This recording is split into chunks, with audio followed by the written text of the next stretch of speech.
graviti berkadar terus dengan M1 M2 bahagi R2. Okey. Okey, ini yang dinyatakan oleh hukum kegravitian semesta Newton. So, kita akan guna formula ni. Macam mana kita nak guna? Kita perlu tukar simbol berkadar terus kepada sama dengan. Okey, bagaimana kita nak tukar? Bila kita tukar, kita perlu letak pemalar. So, G, capital letter G, G huruf besar bersamaan dengan pemalar kegravitian. Okey, dah tetap dia bagi G sama dengan 6.67 darab 10 kuasa negatif 10 Newton meter kuasa 2 kilogram negatif 2. Okey, ini memang tetap akan diberi dalam soalan. Okey, F adalah daya graviti antara dua jasad. M1 jisim jasad yang pertama, M2 jisim jasad yang kedua, dan R adalah jarak di antara dua jasad, antara pusat dari pusat jasad yang pertama dengan jasad yang kedua. So, kamu akan ingat satu lagi formula. Okey, formula ni.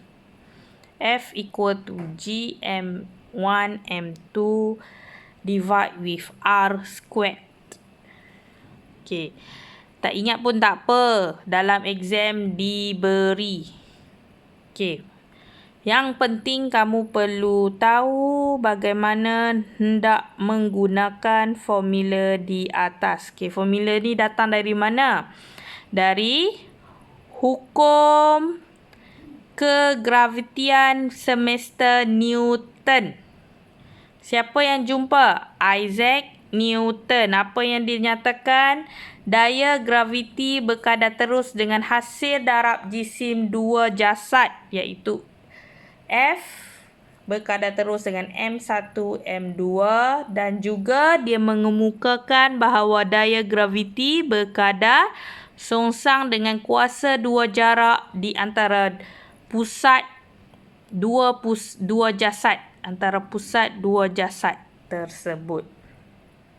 Okey, so kita akan dapat ni lah formula ni. Kalau tak jelas, rujuk buku teks kamu. Okey, tolong rujuk buku teks. Okey.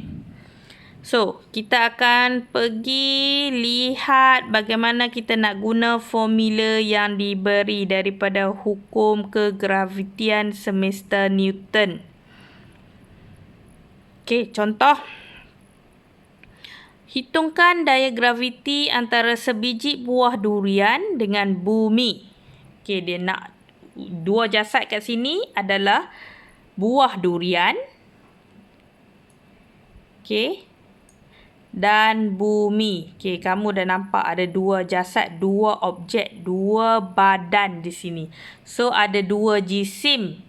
Okey, durian 2.0 kg. Jisim bumi 5.97 darab 10 kuasa 24 kilogram. Okey, ini dua jisim ya, M1, M2.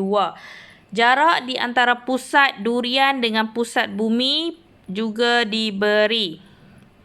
Okey, 6.37 darab 10 kuasa berapa tu? Kuasa 8 meter. Okey. Cikgu scan tak jelas, kamu boleh lihat pada buku teks ya. Okey, senang. Direct kamu dah dapat. Okey, ini M1, ini M2 dan ini R.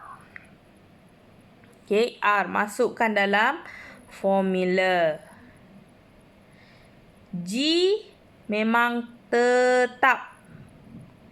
Okey, G ni tetap ya. Tetap.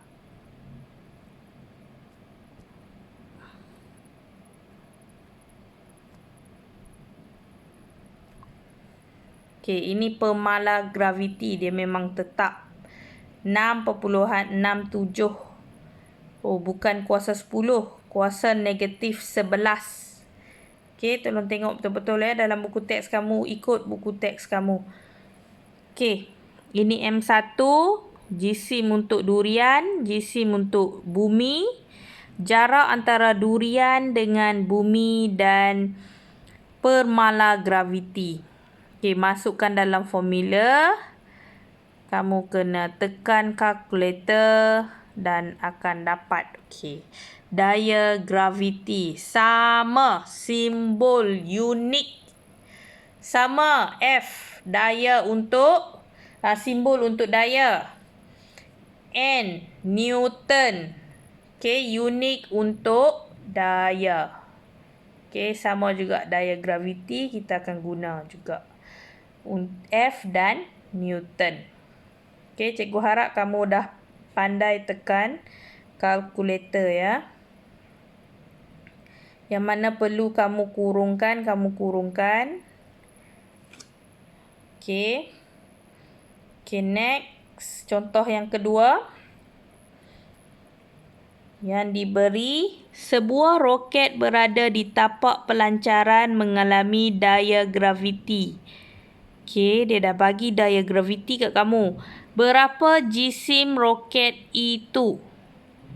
Okey, so ada dua jisim kat sini, dua jasad, roket dan bumi. Okey, dia dah bagi dah jisim bumi. Jarak di antara pusat bumi dengan roket pun diberi. Okey. Daripada formula yang sama, kamu perlu dapatkan